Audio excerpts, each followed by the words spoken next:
I was 7 months pregnant when my husband grabbed the microphone at our baby shower and started to tell 60 people he was leaving me for another woman. Everyone expected me to cry, to scream, to fall apart. Instead, I smiled. You see, what Trevor didn't know was that I'd been listening to his phone calls for months. I knew about Brinley. I knew about the $47,000 he'd stolen from our joint account. I knew he'd planned this moment down to the last detail, the public humiliation, the timing, everything. What he didn't know? I'd been planning too. That morning, I'd served him divorce papers, frozen our accounts, and prepared something special for everyone at that baby shower. When I took that microphone from his trembling hands, I didn't just ruin his announcement, I ruined his entire life. And I'm going to tell you exactly how I did it. 6 years earlier, I thought I'd found forever. I met Trevor at a finance industry mixer in Charlotte, one of those networking events where everyone's pretending to care about market trends while really just trying to find someone interesting to talk to. He was charming. God, he was charming. Ambitious marketing professional with big ideas and bigger dreams. We talked for 3 hours straight. He made me laugh, made me feel seen. 6 months later, we got married in Charleston's historic district. Small ceremony, just family and close friends. It was perfect. We built our life in Charlotte together, bought a beautiful home in Dilworth, spent weekends driving to the Blue Ridge Mountains. We had couple friends, dinner parties, weekend brunches. But Trevor couldn't settle. He wanted to find his passion. First marketing job didn't fulfill him. Second one paid well but crushed his soul. I supported him through every change, every quarter-life crisis, every late-night conversation about purpose and meaning.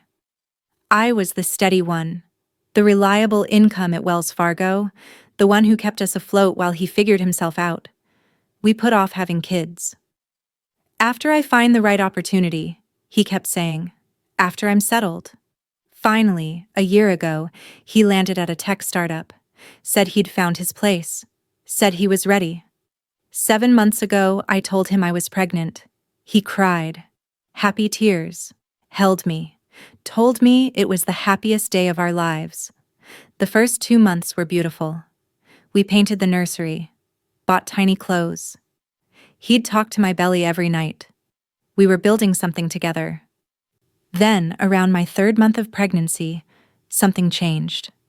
Trevor started coming home later. More meetings at the startup. His phone stayed face down on every surface. He'd snap when I asked simple questions. Where were you? Who were you with? Just stressed about work, he'd say. I wanted to believe him. Told myself it was normal. New father anxiety, the pressure of providing for a family. But the changes kept coming. He barely looked at me, barely touched me. I'd catch him texting and smiling, then his face would go blank when he noticed me watching. The baby shower was my idea. Maybe I thought celebrating together would fix things, remind him of what we were building. I kept hoping, kept believing he'd come back to me. Then I found something that shattered everything. Trust is a fragile thing. One discovery can shatter it completely. What I found that day. You need to hear this. 3 months before that baby shower. 3 months before he tried to humiliate me. I was 4 months pregnant. Starting to show. Trevor had come home late again. 3rd time that week. The next day, he worked from home. Rare for him. Usually, he'd rather be at the office, networking, building his personal brand. He left his laptop open on the kitchen counter while he went to shower. I was checking our shared calendar, trying to schedule my next OB appointment. That's when I saw them. A sync error.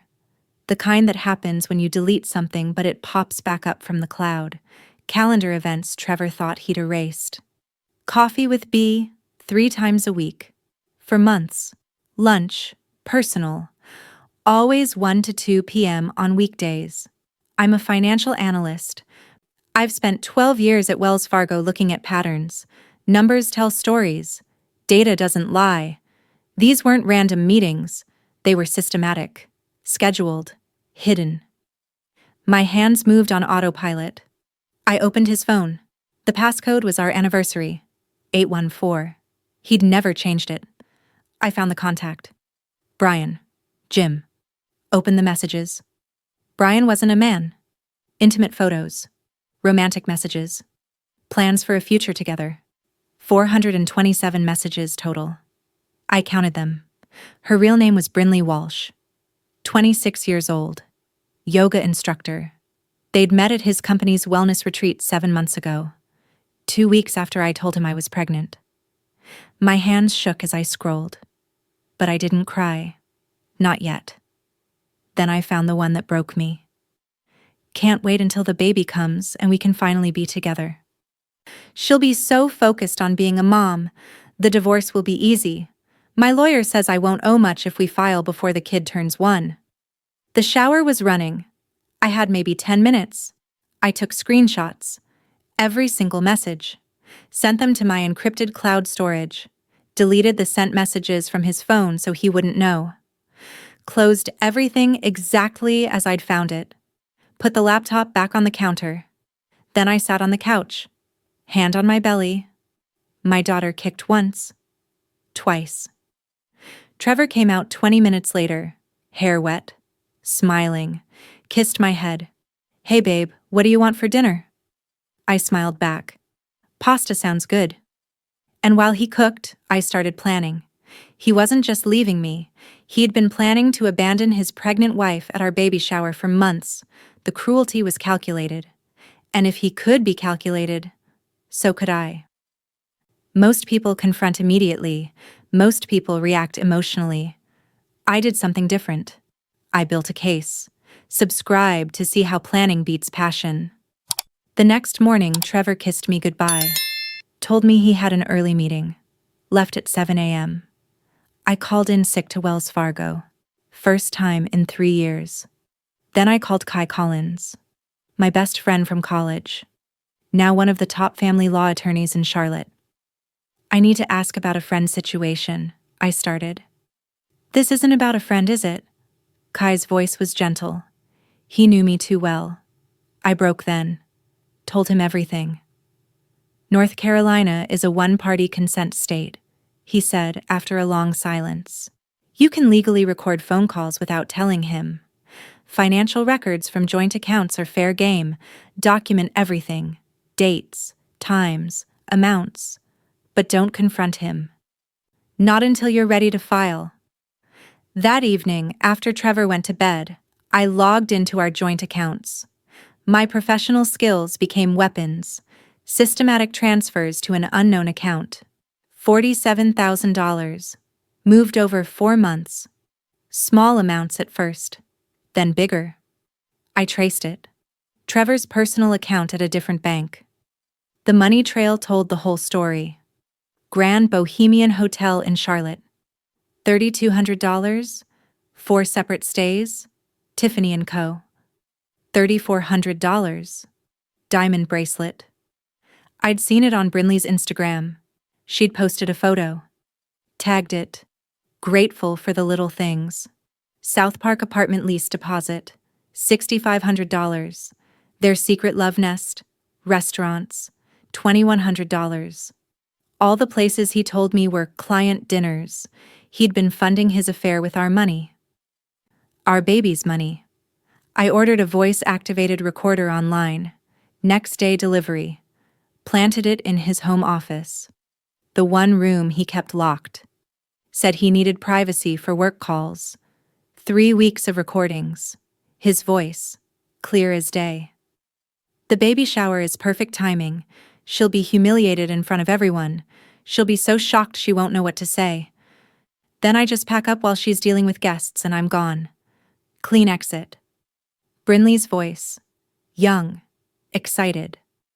Won't people think you're cruel? She's too proud to make a scene publicly. Another recording. This one made my blood freeze.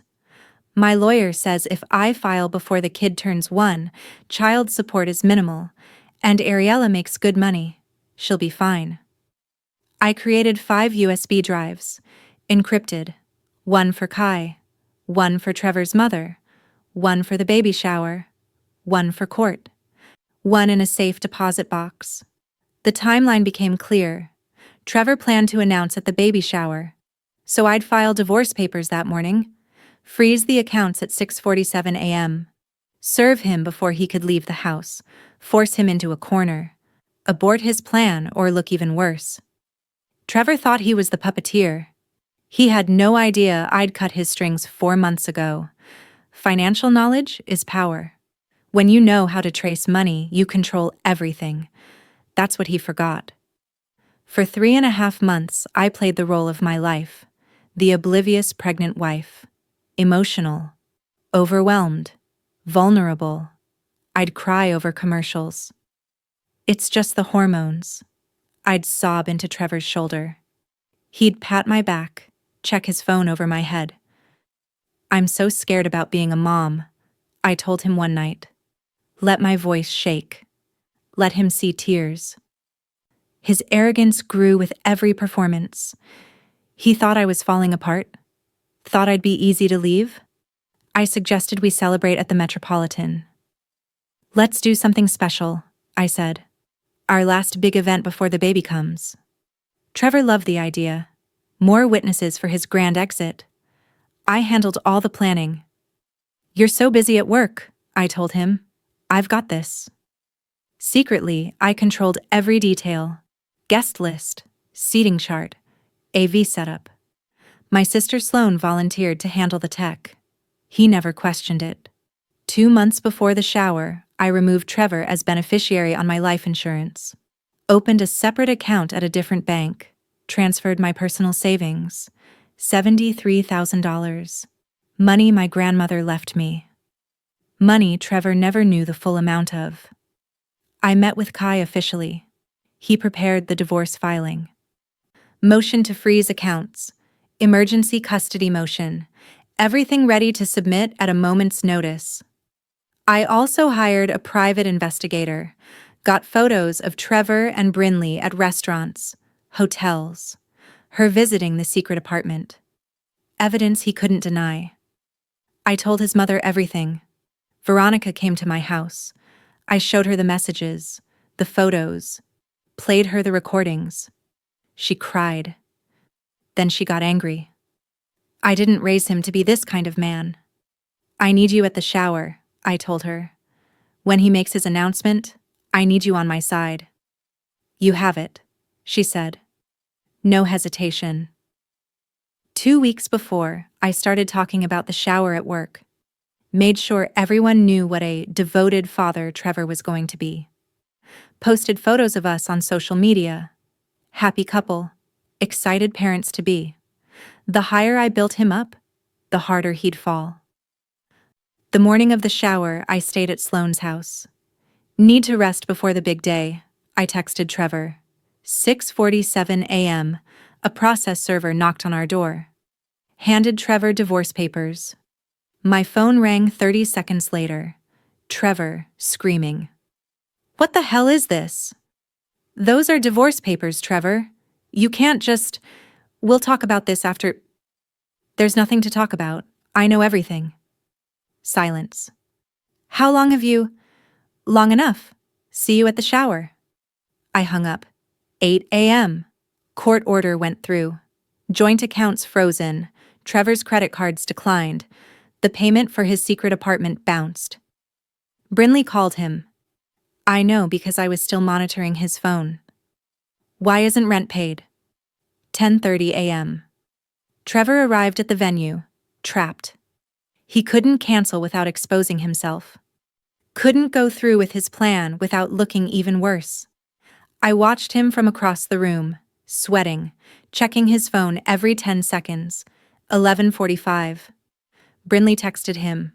Should I come? No, stay away. She showed up anyway. Sloane intercepted her at the entrance. Family-only event. Brinley left, furious. By the time guests arrived at 2 p.m., Trevor knew I'd been playing him for months. But he had no idea what I was about to do next, and he had no way out. Planning is everything. React emotionally, you lose. Plan strategically, you win. That's the difference. Back to the baby shower. 3:45 p.m. 60 people held drinks, ate cake. Pink balloons floated overhead. Gold ribbons caught the afternoon light. The gift table overflowed with presents for my baby girl. Laughter, conversation, celebration. No one suspected the bomb I was about to detonate. Trevor grabbed the microphone. His hand shook so hard I could see it from across the room. "Thank you all for coming today." His voice cracked. He tried to sound confident, failed. Guests smiled, raised their glasses. Ariella and we appreciate the support. I sat calmly, hand on my belly, watching him. But I need to be honest with everyone here. I stood, smooth, graceful, 7 months pregnant, and I moved like I owned the room, walked to him, extended my hand. "Let me help you with that, sweetheart." Took the microphone from his trembling grip. He tried to hold on. "No, I need to." My voice, amplified through the speakers. "What Trevor wants to say." I nodded to Sloane. The large screen behind the gift table flickered on. Guests turned, confused. Text messages filled the screen. Messages between Trevor and Brian. "Jim." Someone gasped. "That's not a guy." More messages. Intimate, romantic, undeniable.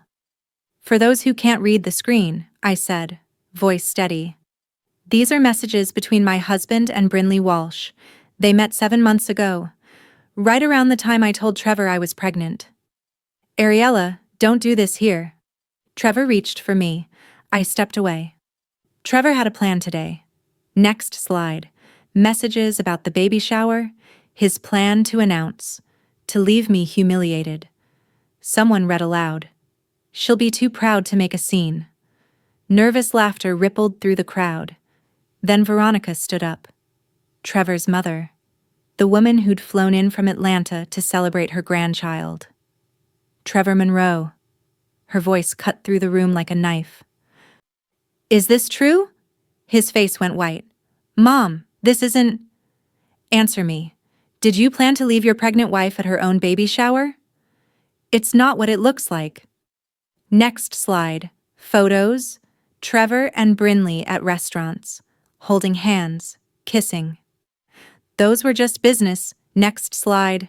Bank statements, transfers highlighted in red. $47,000, Trevor, from our joint account. The room went silent. Then Sloane pressed play. Trevor's voice filled the venue through the speakers. "The baby shower is perfect timing. I'll announce I'm leaving, pack while she's dealing with everyone, and I'm gone. Clean exit." Gasps. Actual gasps from 60 people. Trevor lunged toward the AV booth. 2 of my male colleagues from Wells Fargo stepped between them, blocked him. "Get out, Trevor." Veronica's voice shook with rage. "Get out of this venue right now." "Mom, please. You don't understand." "I understand you were going to humiliate your wife while she's carrying my grandchild. Leave." Trevor backed toward the exit. 60 pairs of eyes tracked his every move. Someone started a slow clap. One of my colleagues. Then another person joined. Then another. Not supportive? Mocking. Trevor's face turned bright red. He stumbled over a chair. Nearly fell. Caught himself. Kept backing up. "Ladies and gentlemen," I said into the microphone, "the baby shower will continue. Please, enjoy the cake." Trevor reached the door. "And Trevor?" I called out. He paused. Looked back. "My lawyer will contact yours about custody arrangements. I filed this morning. You should check your bank accounts." The door slammed behind him. Stunned silence. Then the room exploded. Women rushed to hug me. Men shook their heads, pulled out phones. Veronica approached, crying.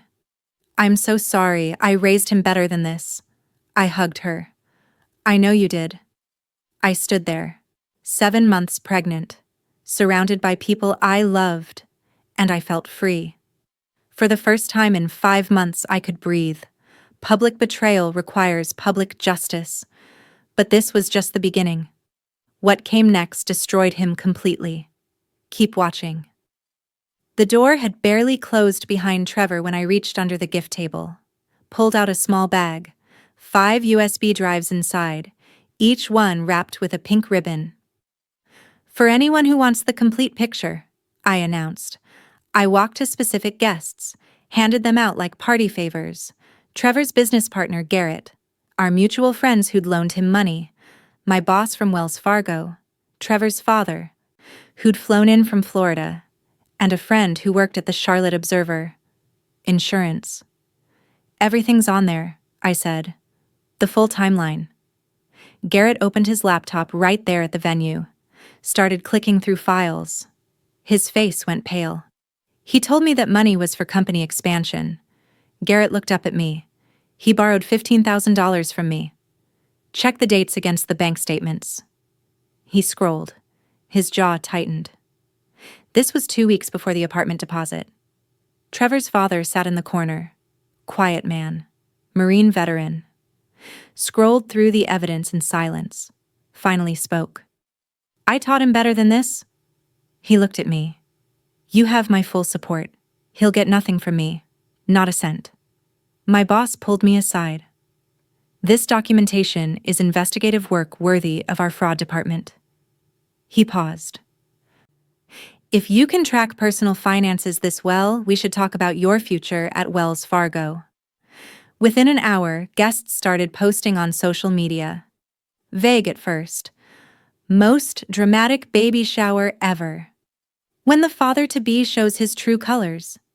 Respect to the mama who came prepared. By hour 3, someone posted a snippet of the recording. Sloan swears it was an accident. The audio went viral in Charlotte's social circles, Trevor's name trending locally. Brinley posted a defensive Instagram story. You don't know the full story. The comments destroyed her. Her yoga studio's Yelp reviews tanked overnight. Students canceled classes. Local news picked it up by hour 6. Marketing executive's baby shower scandal. Monday morning, Trevor's startup CEO called him. The company was preparing for an IPO. Couldn't have scandal attached to their brand. Trevor was placed on administrative leave. 2 weeks later, quietly terminated. His LinkedIn started bleeding connections, colleagues disconnecting, recommendations removed. His carefully crafted marketing guru image shattered.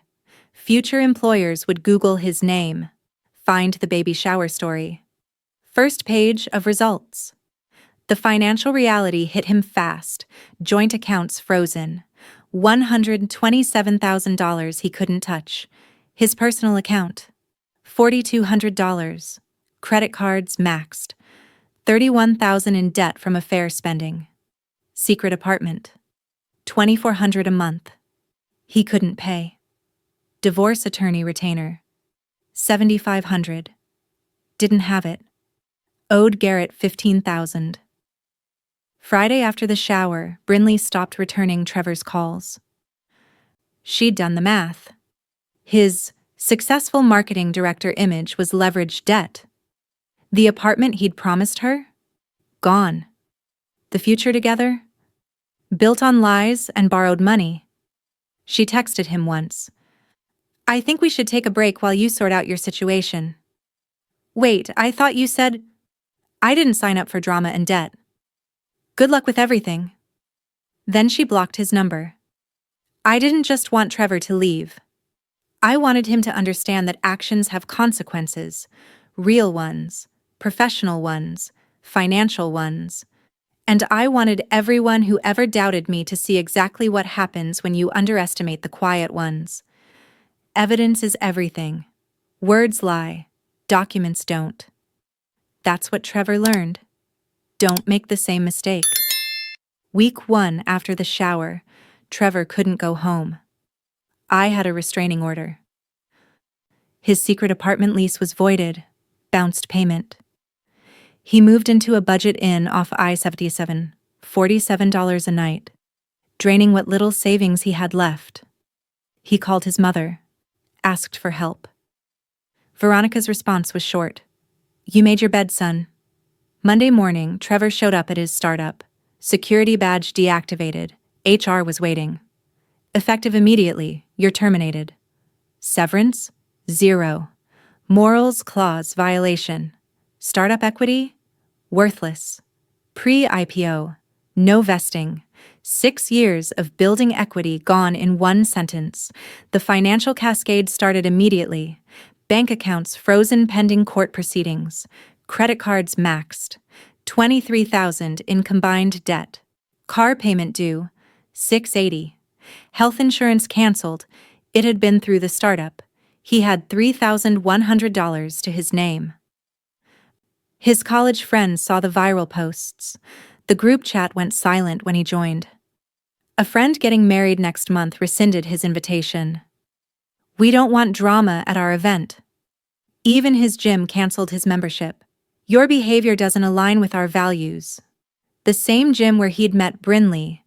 2 weeks after the shower, we had our preliminary hearing, Mecklenburg County Family Court. Trevor showed up with a public defender. Couldn't afford a private attorney. I had Kai Collins, top family lawyer in Charlotte. The judge reviewed the evidence, looked at Trevor over her reading glasses. "Mr. Monroe, you transferred $47,000 from joint marital funds. It was for future investments. To fund an extramarital affair? That's not—" "I have bank statements showing hotel rooms and jewelry. Please don't insult the court's intelligence." The ruling came swift. Joint accounts remain frozen. I got exclusive use of our home. Trevor pays temporary spousal support, $2,100 monthly. All prenatal and delivery expenses, 100% his responsibility, plus my attorney fees. Next hearing in 60 days. Trevor's calculation was simple.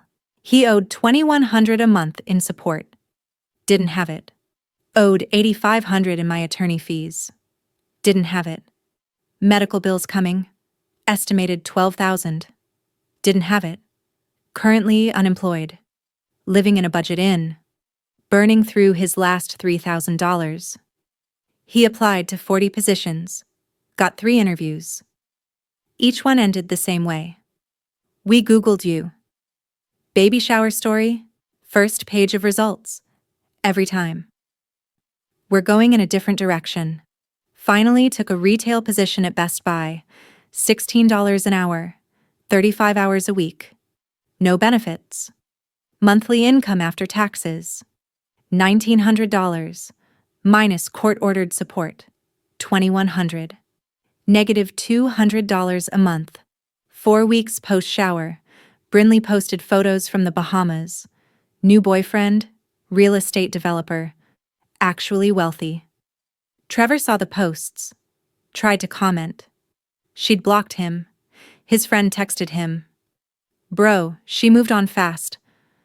We were supposed to have a future." "Dude, she was with you for money you didn't have."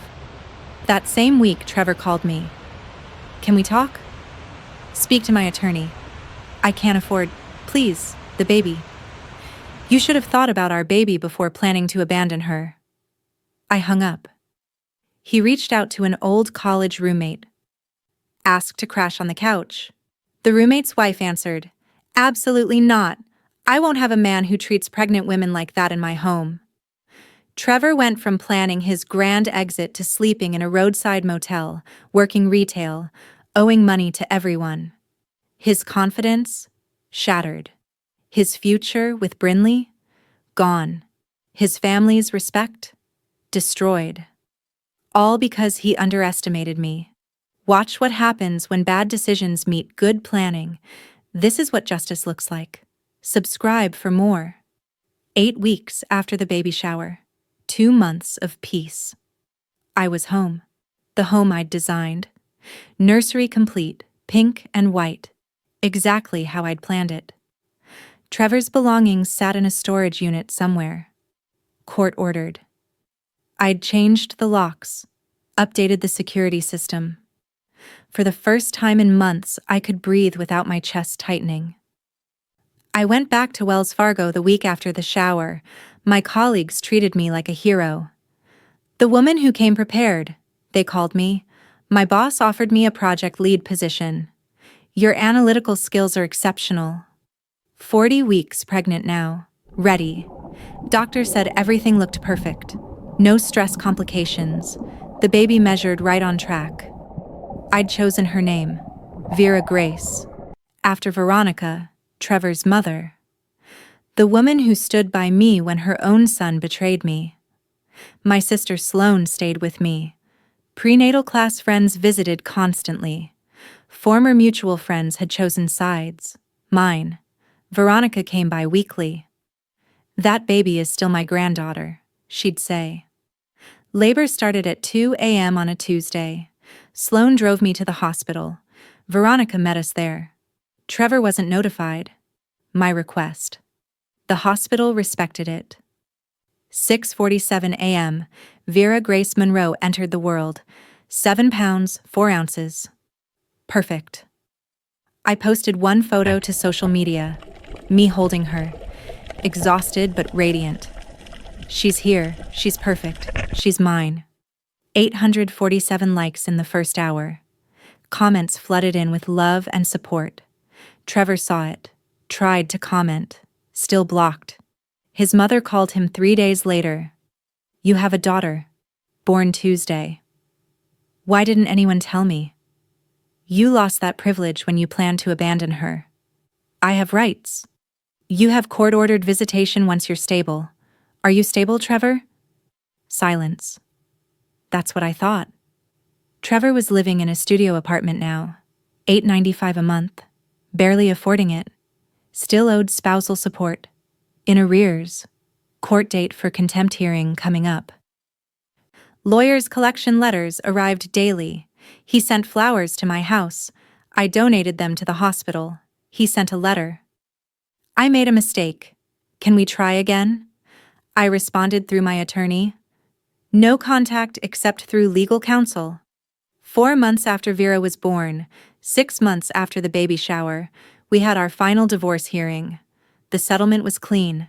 I got the house, 70% of retirement funds. My car. Trevor got his car, still had a loan on it, 30% of retirement, visitation rights, child support, $800 monthly, based on his current Best Buy salary. Alimony, $1,200 monthly for 2 years, based on our 6-year marriage. I can't afford $2,000 a month on my salary, Trevor protested. The judge looked at him coldly. You had access to $127,000 in marital funds. You spent $47,000 on an affair. This court has no sympathy. This will bankrupt me. Your choices created your circumstances. Ruling stands. In the courthouse hallway after, Trevor approached me. I was holding Vera, 4 months old, starting to smile. I'm sorry, I was stupid. Can you ever? Trevor, I forgive you. His face lit up. Hope flickered in his eyes. But forgiving you doesn't mean taking you back. It means I'm free from the anger. You should learn that difference. I walked away, left him standing alone in that corridor. Forgiveness isn't about them. It's about freeing yourself. That's the real victory. Stay subscribed for the final chapter. 1 year after. I'm 33 now. Vera just turned 1. She's walking. Saying mama, laughing at everything. 6 months after she was born, I left Wells Fargo, started Monroe Financial Consulting, my own firm. I specialize in helping women during divorce, asset tracing, hidden account discovery, financial preparation. My tagline, know your worth, protect your future. My first client was a woman whose husband had hidden $200,000. I helped her recover everything. Word of mouth exploded after that. 23 clients in my first year. Revenue, $180,000. More than I made at Wells Fargo. The Charlotte Business Journal featured me. Rising entrepreneur, turning pain into purpose. I teach free monthly workshops, financial self-defense. 40 to 50 women show up each month, some escaping abuse, some planning exit strategies, some just learning to protect themselves. If I can help one woman avoid what I went through, it's worth it. Sloane moved back to her place but visits weekly. I'm dating again, casually. Met someone at a networking event, financial advisor, stable, kind. But I don't need him, I tell my friends. That's the difference. Trevor's still at Best Buy, got promoted to assistant manager, small apartment near the university. Child support and alimony eat most of his income. He sees Vera every other weekend now. Supervised visits at first. Standard now. He brings her toys he can't afford. Tries to be present. She calls him daddy, but clearly prefers me. I see it hurts him, but he understands why. He called me recently. Can we talk? Not about us, about Vera. I agreed. Coffee, public place. I see what you built, he said. Your business. Your life. I'm proud of you. Thank you. I destroyed the best thing I ever had. Yes, you did. But I discovered something better. Myself. Brinley married her real estate developer 6 months after the shower. Posted about her pregnancy on Instagram. Trevor saw it. Told me he felt nothing. Dodged a bullet there. Veronica comes by every week. Grandmother to Vera. We're closer than ever. You're the daughter I always wanted, she tells me. Trevor's slowly reconciling with her. He's learning, she says. Finally. People ask if I regret how I handled things. They wonder if the public humiliation was too much. I tell them this. Trevor planned to destroy me at my most vulnerable moment while carrying his child. I simply returned the favor with better planning. The baby shower wasn't revenge. It was justice. The business I built wasn't revenge. It's purpose. The life I'm living isn't despite what he did. It's because of how I responded to it. I could have cried, screamed, fallen apart. Instead, I documented, planned, executed. And now I help other women do the same. Trevor didn't destroy me. He freed me. And that's the best revenge of all, not needing it. If you're going through something similar, remember this. Your pain is temporary. Your power is permanent. Document everything. Plan strategically. And never let anyone make you feel weak for being pregnant, for being kind, or for being trusting. Because when you turn that trust into preparation, you become unstoppable. We share stories like this because they matter. Because someone watching this right now needs to hear it. Hit subscribe so you never miss another story of women who refuse to stay down. Drop a comment, Team Ariella or Team Trevor. Let's see who the real majority supports. And if you know someone going through a divorce, someone dealing with infidelity, share this video. It might save them from making the mistakes Trevor thought I would. Thanks for watching. I'll see you in the next one.